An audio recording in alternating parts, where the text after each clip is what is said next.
महर्षि वाल्मीकि के निर्देशानुसार भगवान राम चित्रकूट को अपना निवास स्थल बनाते हैं और महामुनि चित्रकूट की महिमा का बखान करते हैं। चित्रकूट की महिमा क्या है, ये महामुनि के शब्दों में देखें कि चित्रकूट गिरि कहूँ करहु निवासु,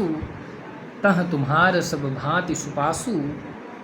शैल सुहावन कानन चारु, करि केहरि मृग बिहग बिहारू, नदी पुनीत पुराण बखानी, अत्र प्रिया निज तपबल आनी, सुरसरी धार नाव मंदाकिनी, जो सब पातक पोतक डाकिनी, अत्रि आदि मुनिवर बहु बसहीं, करहि जोग जप तप तन कसहीं, चलहु सफल श्रम कर सब करहु,